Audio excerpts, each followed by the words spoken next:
할렐루야. 여러분 오늘 이 밤에도 너무너무 잘 나오셨습니다. 여러분 좀 춥지 않으신가요? 추우시죠? 제가 좀 썰렁해서 그래요.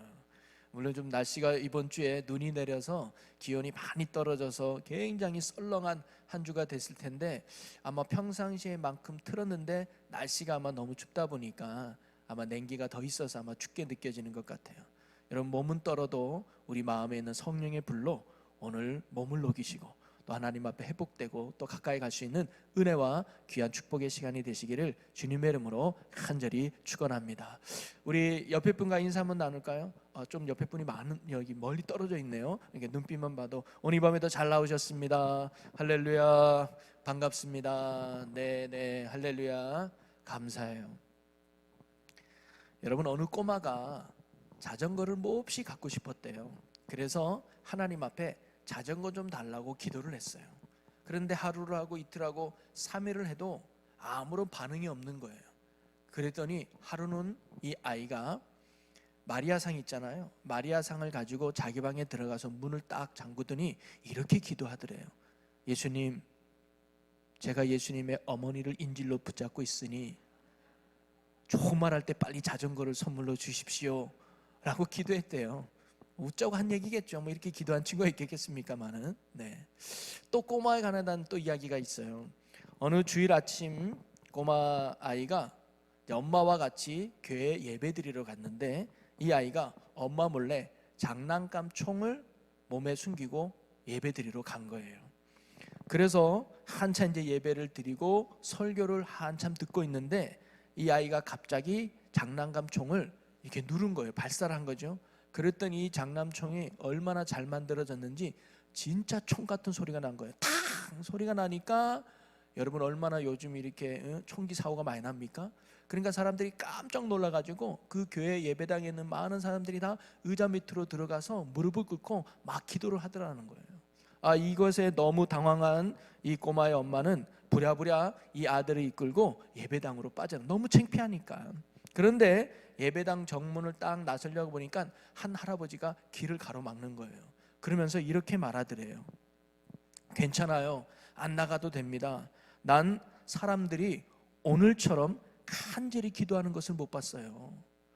대개 아들은요, 목사님이 10년 동안 한 것보다 더 큰 일을 했어요. 성도들이 이렇게 간절히 기도하는 거 내가 오늘 처음 본 것 같아요.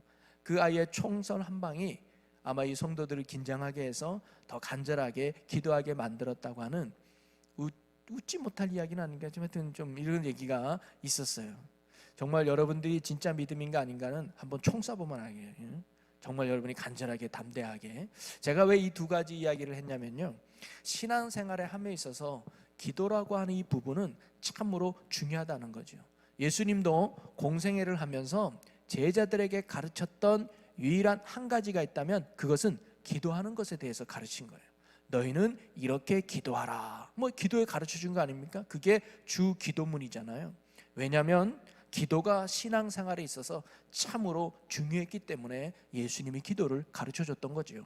건강한 신앙생활, 승리하는 신앙생활, 축복의 신앙생활, 그리고 믿음 있는 신앙생활의 모습에서 가장 중요한 것이 있다면 바로 기도의 삶인 줄로 믿습니다. 왜냐하면 하나님은 오늘도 기도하는 자와 더불어서 기도하는 자에게 역사하시고 기도하는 자와 함께 하나님의 나라를 이루어 가시기 때문이죠. 자, 오늘 우리는 출애굽기를 지금 몇 주 동안 쭉 살펴보고 있죠. 1장과 2장을 우리가 한번 살펴보고 있는데, 출애굽기를 통해서 우리는 모세라고 하는 한 사람을 하나님께서 어떻게 이끌고 인도하시고 섭리하시는지를 우리가 쭉 살펴보고 있죠. 안 될 것 같은 것도 하나님이 되게 하시고, 이룰 수 없는 것 같은 것도 하나님이 이루게 하시고, 될 수 없는 것 같은 것을 되게 하시고, 불가능한 것 같은 것들을 가능케 하시는 보이지 않는 하나님의 손길이 어떻게 모세 가운데 함께 하시는가를 우리가 쭉 살펴보았습니다. 세상 사람들은 이러한 것들을 때로는 우연이라고 말하고 때로는 기적이라고 말하는데, 성경은 이것은 다 하나님의 섭리다라고 말해주고 있습니다. 우리에게는 기적이지만 하나님은 이미 계획하시고 예비하신 섭리 가운데 우리를 이끌고 계시다는 것이죠. 여러분, 모세 한 사람만 하나님이 그렇게 이끌까요? 아니요. 예수 믿고 구원받아 하나님의 자녀로 거듭난 저와 여러분을 창조주 하나님께서 지금 은혜의 손길로, 구원의 은혜로 우리를 이끌고 계시고 섭리하고 계심을 여러분 굳게 믿으시기를 바랍니다. 때론 내가 놓인 환경이 이해할 수 없는 고난 속에 있고 이해할 수 없는 고통 속에 놓인 환경이라고 할지라도 우리는요, 나를 이끌고 계시고 나를 인도하고 계신 선하신 하나님의 손길 안에 있다는 사실을 우리는요, 잊지 말아야 된다는 거예요. 이런 믿음 안에 있을 때 우리는 승리하고 인내하며 이겨내는 건강한 신앙생활을 할 수 있다는 겁니다. 내가 때로는 이해할 수 없는 억울한 상황에 놓이고 아픔 속에 있다 할지라도요, 우리는 선하신 하나님을 믿어야 돼요. 모세가 바로 공주한테 딱 붙들렸을 때 누이가 생각하기는 어이구 이제 죽었구나. 왜 하필 바로의 공주야? 바로의 왕은 히브리 아들을 낳으면 벌이라고 하는 그 바로한 공주가 당했으니 당연히 내 동생은 죽었구나 라는 그런 생각이 들었을 텐데도 뭐예요? 하나님은 그 절박한 상황도 은혜로 바꾸셔서 오히려 그를 바로 공주의 양자로 삼는 축복의 길로 하나님이 인도하셨듯이 오늘도 우리가 예기치 않는 어려움, 예기치 않는 상황에 놓여 있다 할지라도 중요한 것은 선하신 하나님을 끝까지 신뢰하는 우리의 믿음이 있어야 될 줄로 믿습니다. 우리가 코로나라고 하는 얼마나 큰 어려운 상황에 놓였습니까? 큰 코로나지만 작게는 여러분 개개인마다 힘든 상황 많이 있을 거예요.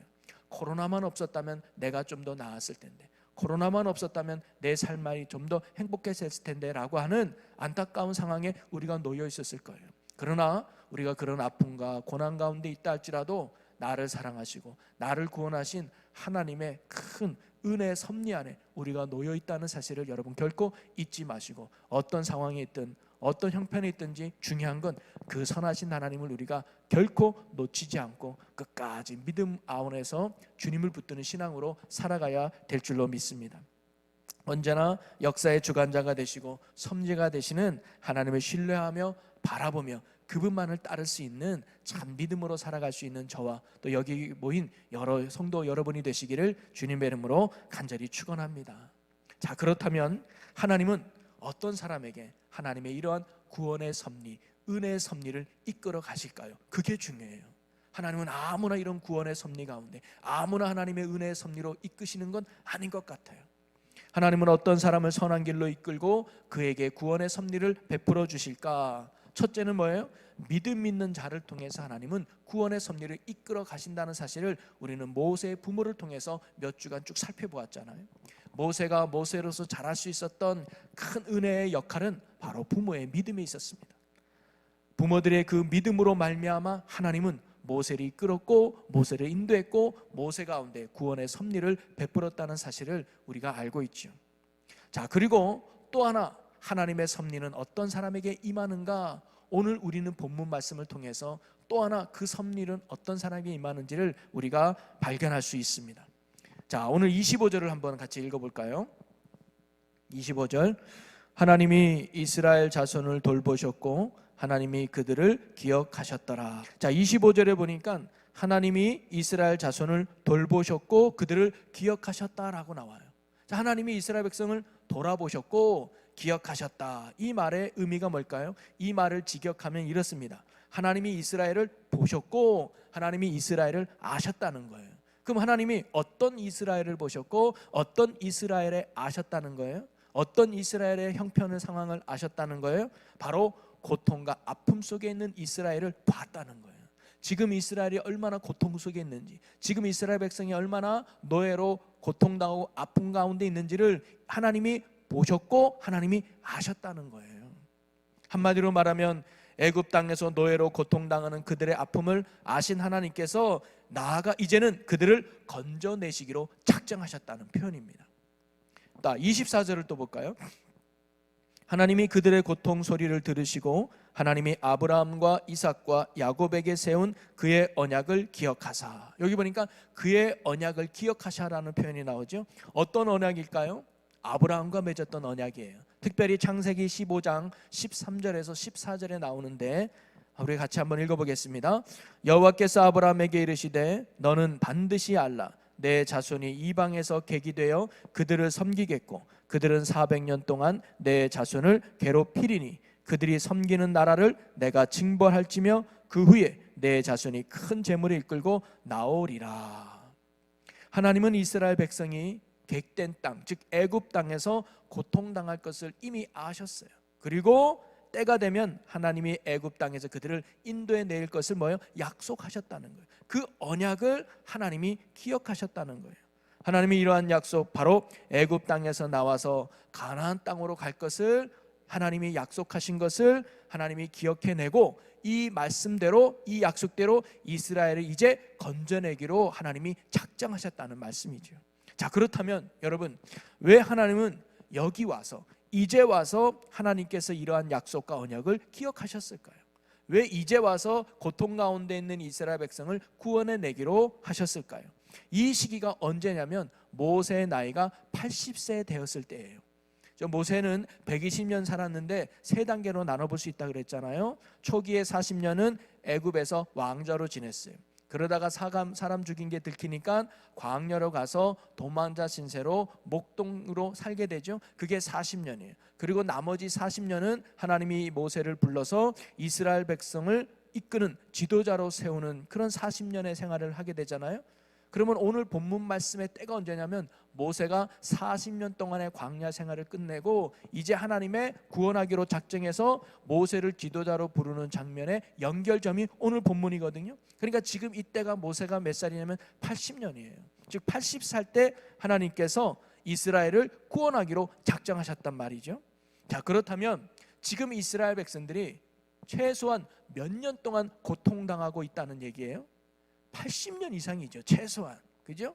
모세가 태어날 때부터 이미 이스라엘 백성은 고통당하고 있었잖아요. 그래가지고 아들을 낳으면 나일강에 버려라. 이게 뭐냐면 고통의 끝, 그런 부분이었잖아요. 그러니까 이미 최소한 80년 이상은 이스라엘 백성이 고통 속에 있었어요. 학자들은 보기에 길면 200년 동안 이스라엘 백성들이 노예로서 갖은 고역과 힘든 삶을 살았을 것이다 라고 보기도 합니다. 자, 그렇다면 짧으면 80년, 길면 200년 동안이나 되는 이 고통의 긴 세월 동안 왜 하나님은 일찍 이스라엘 백성을 구원해내지 않으시고 이제 와서 이스라엘 백성을 건져내기로 하셨나 이 말이죠.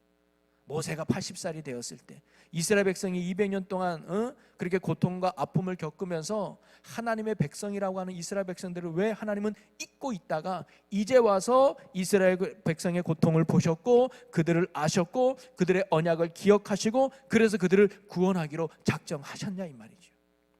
그 이유가 24절에 나옵니다. 24절을 다시 한번 보면요, 그들의 고통을 들으시고 라는 말이 나와요. 그들의 고통을 들으시고 언약을 기억하사라는 말이 나오는 거거든요. 자, 그러면 그들의 고통을 들으셨다는데 구체적으로 어떤 소리를 들었느냐? 23절입니다. 우리 23절을 같이 읽어봅니다.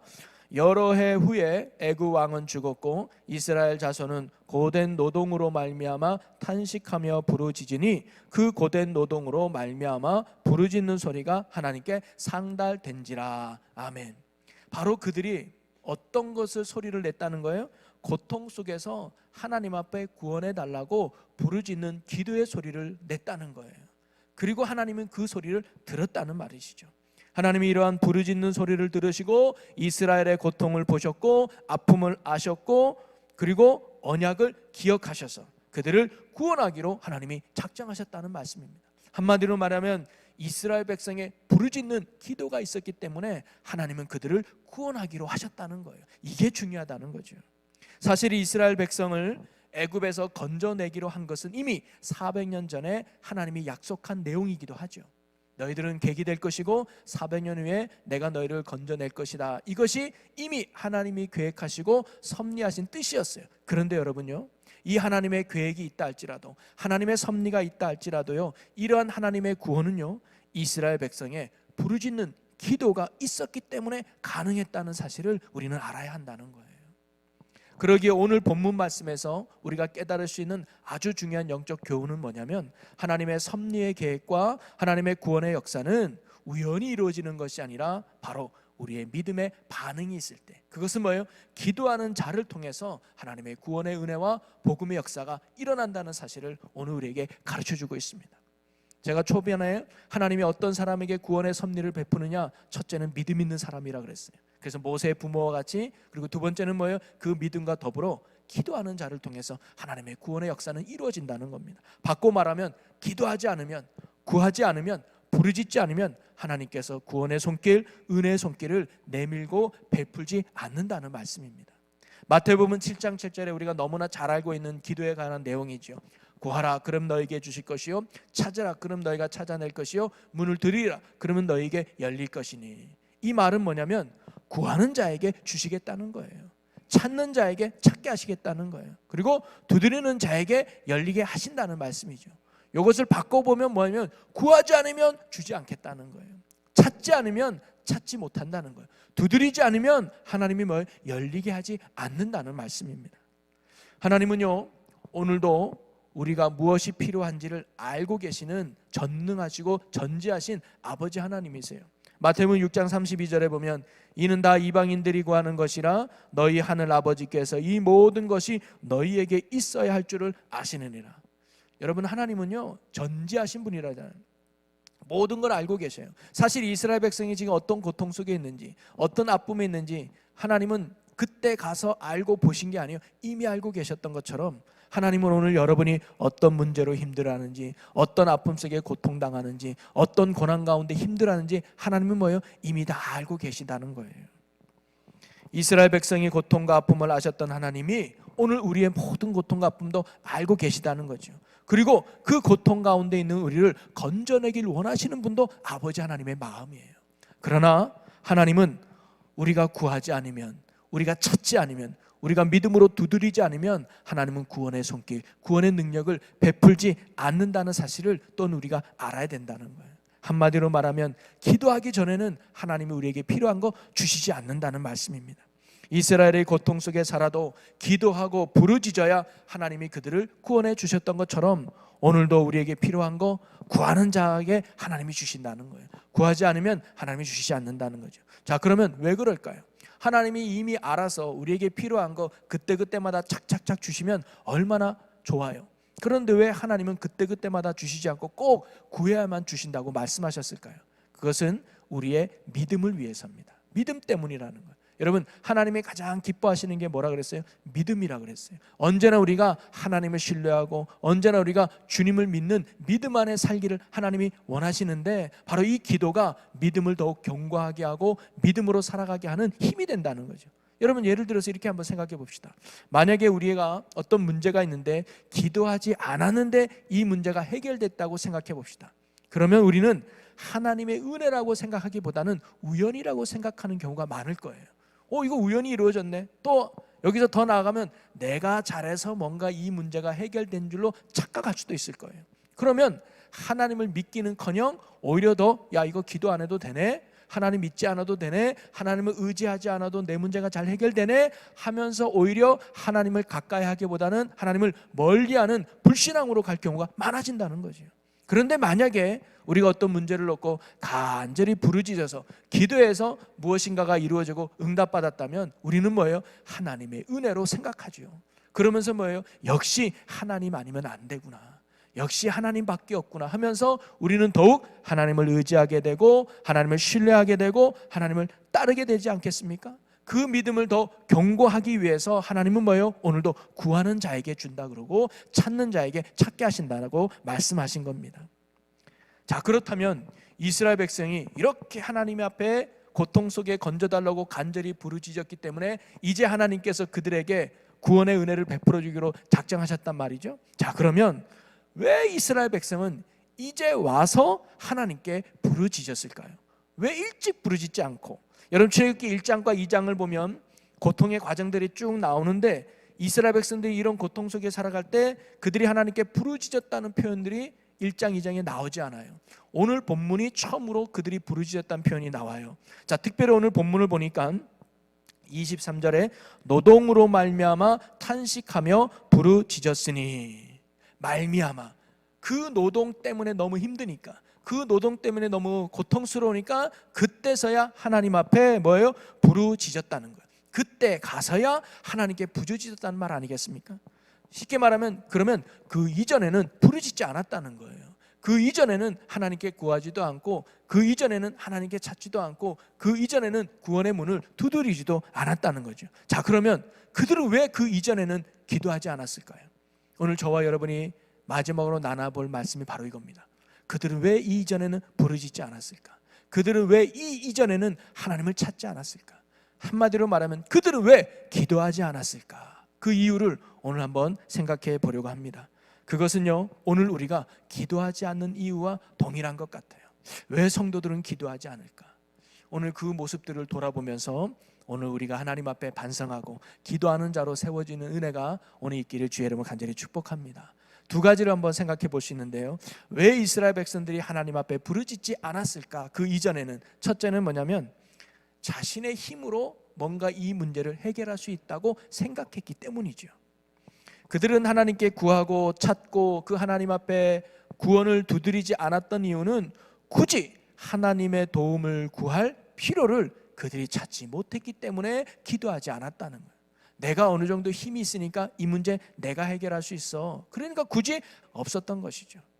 비록 우리가 지금 노예로 생활한다 할지라도 아니야, 우리가 잘 버티고 우리가 잘 이겨내면 이 왕도 우리를 이해해서 이 고통에서 벗어나게 할 거야. 아니면 이 왕만 없으면 우리가 다시 자유로움이 될 수 있을지도 몰라. 우리 좀 더 버텨보자 하면서 자기의 힘과 민족의 힘을 믿고 하나님께 뭐예요? 기도하지 않았다는 거죠. 여러분, 이처럼요, 자신이 할 수 있다고 생각하는 사람은 절대 하나님 앞에 나오지도 않고 하나님께 구하지도 않고 하나님을 찾지도 않게 되는 것입니다. 왜냐하면 내가 할 수 있다고 생각하기 때문이죠. 여러분, 마가복음 5장에 보면 우리가 12년 동안 혈류증하는 여인 이야기 여러분 잘 아시죠? 근데 이 여인이 12년 동안 예수님을 찾지 않죠. 사실 12년 전에는 예수님이 활동을 하지 않았으니까 이 여인이 찾지 않았던 것이 당연하긴 한데, 근본적으로 이 여인이 12년 동안 헤맸던 이유는 뭐냐면 내 힘으로 이 문제를 해결해 보려고 했기 때문이에요. 돈도 좀 있겠다, 내가 아는 의사도 있겠다, 그러면 내 이 병 고칠 수 있겠지. 왜? 아직도 내게 능력이 있으니까. 그러니까 12년 동안 자기가 가지고 있는 힘만 믿고 이 병을 고치려고 했던 것이죠. 그러나 돈은 다 떨어지고 그리고 병은 더 악화돼서 그때서야 이 여인은 예수님의 소문을 듣게 되는 거예요. 그전에는 이 예수님의 소문 들어오지도 않았을 거예요. 왜? 나는 돈이 좀 있거든. 그리고 내가 아직도 아는 의사가 몇 명 있어. 그 사람 만나면 고칠 수 있지. 굳이 예수님께 갈 필요 있을까? 하면서 이 여인은 내가 힘이 있는 이상 예수님께 나오지 않았을 거예요. 그러나 내 힘이 빠지니까 그때서야 예수님의 소문이 귀에 들렸던 거죠. 여러분, 세상 사람들이 왜 예수님 안 믿는 줄 아십니까? 이유는 하나예요. 믿을 필요를 못 느끼기 때문이에요. 예수님 없어도 충분히 이 땅에서 살만하거든요. 예수님 없어도 지금 내가 가지고 있는 힘으로 잘 살 수 있다고 생각하기 때문입니다. 굳이 예수님의 도움을 받지 않아도 된다고 그들이 생각하기 때문에 굳이 교회 안 나오는 거 아니겠습니까? 그러다가 인생의 끝에서 죽음을 맞이했을 때 지옥 문 앞에 가야 그때 정신 차리게 되는 거겠죠. 여러분, 성도들도 마찬가지예요. 왜 기도하지 않을까요? 그들이 왜 예배에 나오지 않을까요? 그들이 왜 하나님 말씀 앞에 순종하지 않을까요? 굳이 그럴 필요를 잘 못 느끼기 때문이 아닐까요? 기도할 필요를 못 느끼기 때문에 기도의 자리에 못 오는 건 아닐까요? 날씨가 추워서 상황이 이래서 그건 어떻게 보면 핑계일지도 모르겠어요. 뭔가 간절함이 없으니까, 뭔가 절박함이 없기 때문에 우리가 기도의 자리에 나오지 않는 그런 모습은 아닐까요? 내 힘으로 살아가고 감당할 수 있다는 교만한 생각이 있기 때문에 하나님을 의지하지 않는 그런 모습들이 우리에게 있다는 거죠. 혹시 여기 있는 저와 여러분에게는 그런 모습은 없습니까? 내 힘으로 할 수 있어. 이런 교만함이 우리를 기도하지 못하게 하고 하나님께 나오지 못하게 한다는 거죠. 바로 이스라엘 백성이 그랬습니다. 두 번째는 뭐냐면 다른 것을 의지하고 있었기 때문에 하나님을 굳이 의지하지 않았다는 거예요. 자, 23절을 다시 보면 그들이 하나님께 부르짖었던 시기가 언제냐? 여러 해 후에 애굽 왕은 죽었고, 즉 여러 해가 지나서 애굽 왕이 죽은 후에 새로 왕이 세워지자 그때서야 그들이 하나님 앞에 부르짖었다는 거예요. 이 말은 뭐냐면 그들은 애굽 왕이 죽기 전에는 기도할 마음을 먹지 않았다는 거죠. 애굽 왕이 죽으니까 그때서야 하나님 우리 좀 살려주세요라고 기도했다는 얘기 아닙니까? 이스라엘 백성들은요, 은근히 애굽 왕을 의지하고 있었던 것 같아요. 야, 우리가 이렇게 지금 노예 생활하는데 저 왕의 마음만 바뀌면, 저 왕이 뭔가 우리를 오해하고 있는 것 같은데 저 오해가 풀리기만 하면 우리 문제 해결될 수 있지 않을까? 우리 왕에게 더 잘 보여보자, 우리 왕에게 더 힘써보자, 이런 마음이 그들에게 있었다는 거죠. 또 하나는 지금 저 왕은 요셉을 몰라서 그래, 우리가 어떤 민족인지 몰라서 그냥 괘씸한 마음에 걱정이 많아가지고 우리가 배신할까 봐 이런 생각을 해서 우리를 이렇게 힘들게 하는 것 같아. 저 왕이 죽으면, 저 왕이 끝나면, 새로운 왕이 세워지면 그 왕은 우리를 이렇게 힘들게 하지 않을 거야, 그 왕은 우리를 평탄하게 해줄 거야, 이런 기대감을 가지고 있었기 때문에 그들은 하나님을 찾지 않았던 거 아닐까요? 그런데 막상 애굽의 왕이 죽은 후에 새로운 왕이 세워졌는데 그 왕도 여전히 이스라엘을 괴롭히는 거예요. 이스라엘 백성에게 더 큰 곤욕을 시키는 거죠. 그때서야 이스라엘 백성이 뭐예요? 깨달은 거예요. 야, 세상에 믿을 게 없구나, 우리가 의지할 게 없구나. 그러면 누구밖에 없는 거야? 그래, 이제는 정말 하나님밖에 없구나. 그런 철저한 깨달음 속에서 그때서야 이스라엘 백성이 하나님을 찾고 구했던 거 아닐까요? 여러분, 우리가 하나님 앞에 기도하지 않는 이유도 바로 여기에 있는 것 같습니다. 쉽게 말하면 하나님보다 더 믿는 구석이 있기 때문이죠. 여러분, 한번 가만히 생각해 보시기를 바랍니다. 여러분이 자녀를 키울 때 정말 의지하는 게 무엇입니까? 여러분이 사업을 할 때 정말 의지하는 게 여러분 무엇입니까? 여러분의 인생을 살아갈 때 정말 무엇을 붙들고 무엇을 의지하며 살아갑니까? 그리고 여러분이 행복한 가정을 꾸려가고 복된 인생을 위해서 여러분이 정말 붙들고 의지하는 게 무엇입니까? 사람은요, 자신이 의지하는 그 대상 앞에 무릎 꿇게 되어 있는 거예요. 의지하는 대상 앞에 뭐예요? 우리가 따라가게 되어 있다는 거죠. 나의 구원과 승리, 그리고 인생의 문제 해결에 있어서 하나님만이 유일한 구원자가 되고 하나님만이 유일한 해결자가 된다고 확신하고 믿는다면 그 사람은 뭐예요? 기도할 수밖에 없는 거죠. 하나님을 간절히 찾는 사람밖에 될 수 없는 겁니다. 왜? 하나님만이 그 문제를 해결해 주니까, 하나님만이 그 아픔을 치료해 주니까, 하나님만이 우리를 승리의 길, 능력의 길로 인도하는 걸 믿기 때문에 기도할 수밖에 없고 하나님을 의지할 수밖에 없는 거 아니겠습니까? 하나님은 이런 사모하는 자에게 놀라운 구원의 은혜를 베풀어 주신다는 거죠. 여러분, 이어령 교수님이라고 아시죠? 문체부 장관도, 최초 문체부 장관도 하셨는데 이분이 한국의 최고의 지성인이라고도 합니다. 사실 이분은 예수를 믿지 않다가 딸이 병들어 죽어가는 가정 속에서 딸이 그러더래요. 아빠, 내가 하나님 앞에 갔을 때 나만 예수 믿고 나만 천국 가면 내 마음이 너무 속상할 것 같아. 이 딸의 한마디에 마음이 감동받아서 그래, 그러면 내가 교회 나갈게 하면서 늦은 나이에 예수 믿고 세례 받아서 지금은 기독교를 변론하는 참 지성인으로 쓰임받고 있죠. 근데 그분은요, 어릴 때부터 질문이 많았다고 해요. 그는 이성적으로 이해되지 않거나 과학적으로 증명되지 않으면 믿지 않으려고 했다는 거예요. 그래서 교회 다니는 친구들이 주변에도 많았지만 항상 만나면 이상한 질문을 막 던지는 거예요. 왜? 과학적으로 증명되지 않고 이해가 되지 않는 말씀이 그 이어령 교수에게는 전혀 납득이 되지 않으니까 이상한 질문하니까 교회 친구들에게 깊이 이로가 바로 이어령 교수였다는 거예요. 근데 그분의 이야기 중에 어린 시절에 재밌는 이야기가 하나 있는데, 하루는 선생님이 까치와 거북이에 대해서 비교하면서 얘들아, 거북이보다 까치가 빠르단다 이야기를 하더라는 거예요. 거북이는 무거운 등 껍질을 입기 때문에 속도가 안 나지만 이 까치는 가볍고 날개가 있어서 빨리 날아간다, 이런 아주 기본적인 상식적인 이야기를 했겠죠. 그러면 그냥 고개를 끄덕이면 되는데 이 이어령 교수님은 당연한 거지 그거는. 아니, 거북이보다 까치가 빠른 건 당연한 거 아니야? 그러면서 그는 더 궁금한 게 있었어요. 그래서 선생님한테 선생님, 그건 너무 당연한 거 아니에요? 하면서 무시하듯이 선생님한테 그렇게 이야기하니까 선생님이 당황하고 굉장히 화를 내면서 이어령 교수를 혼냈다는 거예요. 사실 이어령 교수님은 더 궁금한 게 있는데 묻지도 못하고 그냥 혼났다는데, 그분은 뭘 궁금했냐면, 사실 까치가 이렇게 집에 보면 자기 새끼에게 먹이를 갖다 주잖아요.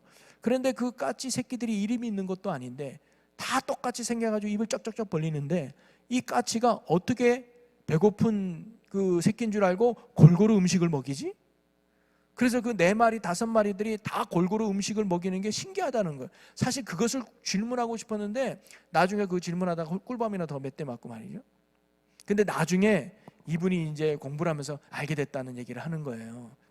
뭐냐면 이 새끼 중에는요, 가장 배고픈 새끼가 가장 크게 입을 벌린대요. 그럼 엄마는 가장 크게 입을 벌린 새끼에게 먹이를 준대요. 그리고는 다음에 갔다 오면 그 새끼는 먹었으니까 입을 크게 안 벌리겠죠? 그럼 그 다음에 배가 고픈 새끼가 또 큰 입을 벌리는 거예요. 그러면 그 입 큰 새끼에다 먹이를 주면 골고루 먹는다, 골고루. 그런 얘기를 하더라고요. 그러면서 제가 또 깨달고 생각했던 게 뭐냐면, 야, 우리가 하나님의 은혜를 받는 것도 마찬가지일 수 있다는 거예요. 하나님은 어떤 사람에게 은혜를 주실까? 어떤 사람에게 하나님의 구원의 능력을 주실까? 많은 사람들이 예수님의 옷자락을 만져도 다 고침받은 게 아니라 한 사람만 고침받았던 이유는 어디 있을까? 바로 뭐예요? 사모함의 차이예요. 간절함의 차이에 있었다는 것이죠. 바로 은혜는 사모하는 것만큼, 간절한 만큼 주어지고 받게 된다는 것입니다. 이 말은 간절히 부르짖는 자에게 하나님은 들으시고 응답하시고 역사한다는 말이죠. 잠언 8장 17절에 나를 사랑하는 자들이 나의 사랑을 입으며 나를 간절히 찾는 자가 나를 만날 것이니라. 물론 기도하는 방법은 중요하지 않겠지만 간절함의 차이는 있지 않을까요? 집에서 그냥 대충 내복바람으로 아버지라고 부르짖는 사람하고 추운 겨울날 그 추위를 뚫고 예배당에 와서 그 차디찬 방석 앞에 주여라고 부른 사람과 차이는 다르지 않을까요? 하나님은 어떤 기도에 더 기울이실까요? 그런 간절함, 그런 목마름의 부르짖음에 하나님이 응답하신다는 겁니다. 바로 이러한 간절함 속에서 부르짖음이 나오고 하나님을 의지하게 된다는 거죠. 자, 그런데요, 하나님은 우리가 이렇게 간절히 하나님을 찾는 자가 되기를 원하는 거예요. 그래서 하나님은요, 우리가 이렇게 간절하게 하나님을 찾는 자가 되게 하시려고 우리의 힘을 빼게 하시는 분이 하나님이라는 거예요. 여러분, 아브라함이 99세가 되었을 때 하나님이 아브라함에 나타나서 이렇게 말씀합니다. 창세기 17장에 아브라함이 99세 때에 여호와께서 아브라함에게 나타나서 그에게 이르시되 나는 전능한 하나님이라 너는 내 앞에서 행하여 완전하라. 아브라함아, 나는 하나님인데 너는 내 앞에서 완전하라, 이렇게 말씀하시는 거예요. 그래서 완전하라는 말은 네 행위에 있어서 아무런 흠도 없이 깨끗하고 완전하게 살아라, 이런 의미가 아니에요. 이 완전하라는 의미는 뭐냐면, 아브라함아, 이제 너는 나만 믿어야 된다, 나만 의지해야 된다, 너는 이제 철저하게 나만 신뢰해야 된다라는 이런 말씀이에요. 이런 하나님의 말씀 앞에 아브라함이 뭐라고 대답하느냐? 3절입니다. 17장 3절에 보니까 아브라함이 엎드렸더니, 엎드리는 아브라함을 볼 수 있어요. 여러분, 아브라함이 엎드렸다는 이 표현은 뭐냐면 하나님 앞에 두 손 두 발 다 들었다는 거예요. 쉽게 말하면 항복했다는 거예요. 여러분, 사실 99세인 아브라함이 무슨 힘이 남아있겠어요? 큰 민족을 이루겠다, 너로 하여금 자식을 낳을 것이다. 99세 아브라함이 뭘 붙들 수 있겠습니까? 자기를 봐도 힘이 없고 아내도 90세인데 이 아내가 무슨 아들을 낳을 수 있겠어요? 나를 봐도 힘이 없고 아내를 봐도 힘이 없고 주변을 봐도 아들을 낳을 아무런 힘이 없는 거예요. 한마디로 말하면 자신의 믿을 구석이 하나도 남지 않았던 것이죠. 이제는 정말 하나님밖에 믿을 분이 없게 된 것입니다. 자신의 모든 힘을 빼고 그가 전적으로 하나님을 의지하게 됐던 것이, 그게 99세예요. 그랬더니 그때 하나님의 구원의 역사가 이루어져서 99세 때에 잉태하게 되고 100세 때에 이삭을 낳지 않습니까? 오늘 이스라엘 백성도 마찬가지예요. 더 이상 고통 속에서 감당할 힘이 없었던 거예요. 그들은 더 이상 의지할 것이 없었던 거예요. 더 이상 신뢰할 것이 없게 되자 그때서야 그들의 시선이 하나님을 향하게 된 것이죠. 전에는 나를 바라보라가, 내가 힘이 없으니까 세상 다른 것을 의지하다가 그거마저 무너지니까 그때서야 야, 이제 하나님밖에 없구나, 그래 맞아, 하나님만이 나를 구원할 수 있겠구나 하면서 그때서야 하나님을 향해서 시선을 돌이켰다는 것이죠. 그것이 그들의 부르짖는 기도로 나타났던 거 아니겠습니까? 여러분, 이처럼 하나님은요, 우리가 힘 빼기를 원하신다는 거예요. 넌 아직도 나를 전적으로 신뢰하고 있느냐, 이걸 원하신다는 거죠. 그리고 전적으로 하나님만을 의지하고 신뢰하기를 하나님이 원하신다는 거예요. 여러분, 우리가 더 고생하기 전에, 더 힘들기 전에, 더 낭떠러지로 떨어지기 전에 빨리 하나님께 시선을 고정시켜요. 그 주님을 의지하는 믿음의 성도인 저와 여러분이 되기를 주님의 이름으로 간절히 소망합니다. 이렇게 나의 힘을 빼고 전적으로 하나님을 의지하고 신뢰할 때, 여러분, 그때가 하나님이 일하실 때라 이 말이죠. 사랑하는 성도 여러분, 하나님은 어떤 분일까요? 역사의 주관자가 되시고 내 삶을 섭리하시고 계획하시고 이끄시는 살아계신 하나님이심을 여러분 믿으시기를 바랍니다. 현재 우리의 고통과 아픔도 하나님의 섭리 안에 있다는 거예요. 우리의 문제도 어려움도 하나님이 이미 다 알고 계시고 그 문제를 해결해 주기도 원하고 그 아픔을 치료해 주기도 원하고 그 고통에서도 건져내시기를 원하시는, 구원을 베푸시기를 원하시는 분이 바로 우리의 아버지 하나님이십니다. 그러나 주님이 우리에게 구원을 베푸시기 전에 우리에게 원하시는 것이 있다는 것을 알아야 돼요. 그게 뭐냐? 그게 바로 믿음 있는 우리의 모습입니다. 하나님은 오늘도 우리의 믿음을 원하는 거예요. 믿음은 딴 게 아니에요. 너는 나를 믿고 있느냐? 너는 나를 신뢰하고 있느냐? 너는 정말 나만 바라보고 있느냐? 이 한 가지 길을 하나님이 오늘 우리에게 원하신다는 거죠. 이러한 믿음을 주님이 우리에게 원하신다는 거예요. 여러분, 코로나라고 하는 힘든 상황들, 제가 여러분이 알지 못하지만 각 개인마다 가정마다 안고 있는 여러 어려움들 있잖아요. 하나님은 오늘도 하나님은 여러분에게 그 구원을 베푸시기를 원하는데 우리의 믿음을 보신다는 거죠. 너 정말 이 문제 내가 해결해 줄 걸 믿니? 너 정말 이 아픔 내가 치료해 줄 걸 믿니?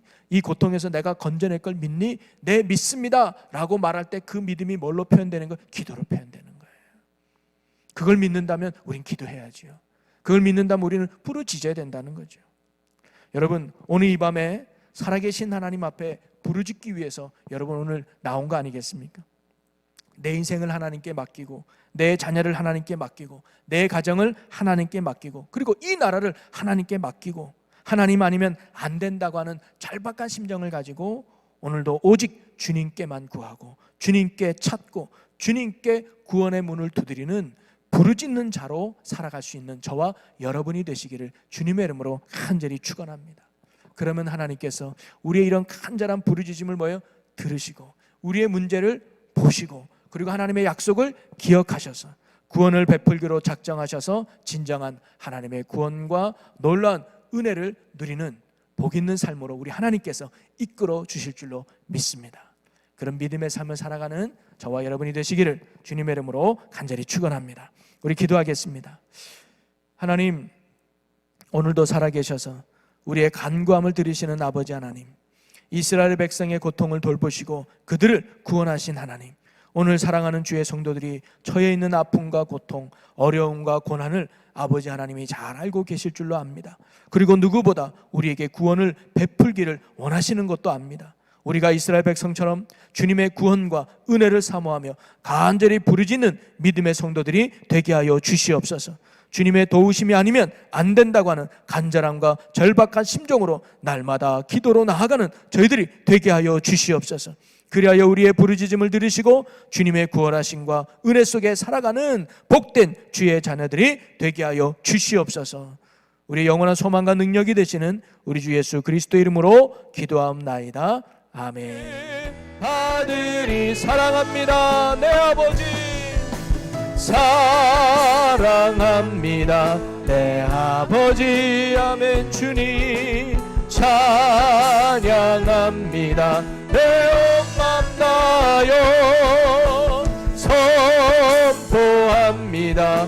예수 그리스도